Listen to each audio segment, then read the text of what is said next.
We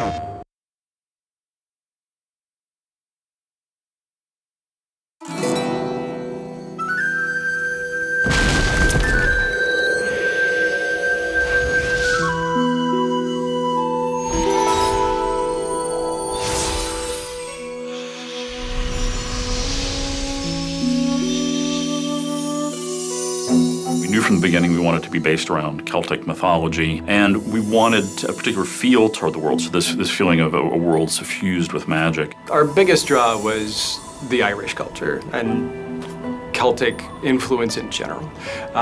If it came from Northern Europe, it's probably in our game somewhere. We fight banshees. We bring up ancient war spirits. We have Celtic pixies running through magical forests. Ancient things called bogies.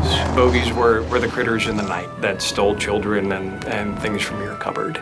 It's filled with knots and ghosts and sprites and bogies, but really it's brought into a modern understanding. We wanted to make sure to ground our game in some real mythology because we were going for an archetypal story. We wanted something that would be close enough to the medieval fantasy themes that gamers are very familiar with, but still fresh enough at the same time that it would feel like a new take on them.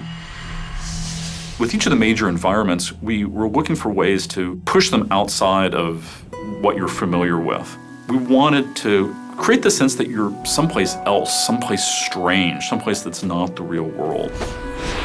The foresting door! I can see it! We took our worlds and we really gave them a rich visual treatment that made them look just frankly stunning and beautiful. And a place that even if you weren't playing the game, you would be really enjoying just getting to walk through it and sort of marveling at the architecture and the flora and fauna, the way the light played off the surfaces.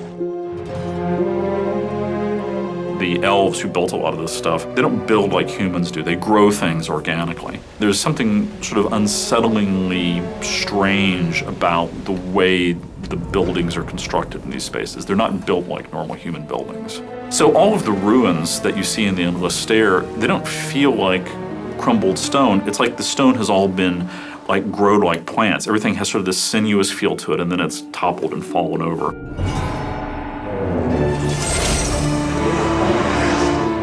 What we want is the player to always feel like that there is this sort of sense of menace in the world. When you first start off, you travel to the realm of the dead, and it creates a very particular sort of mood at the beginning of the game that immediately takes you outside of being in the real world.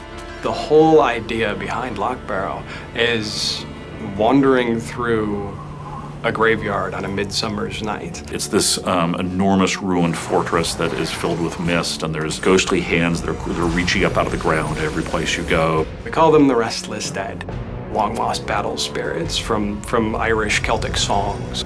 In our world, we really draw on those ancient legends. Those were really a lot of the deep inspiration behind most of the critters that you'll find.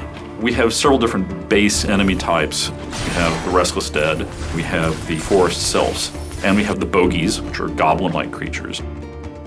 There's all different types of bogies. There's fire shamans, ice shamans, there's bogey suicide bombers that have big bombs above their heads, there's warriors that just go berserk and run at you. We tried to create a silhouette and a profile that was far enough removed from goblins and trolls that it could be a fresh and original character. Hey!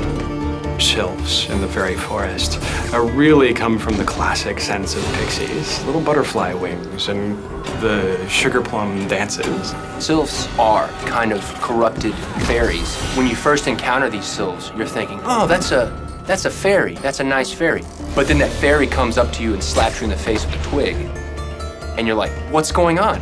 Personally, through hours and hours of playing the game and testing the game, the sylphs are the absolute bane of my existence. The creatures that we've developed for Sorcery really draw from those global legendary critters. Ghosts, goblins, things that move in the woods. Just those childhood dreams that we all grew up, we all heard about in stories, those things that are timeless across every culture.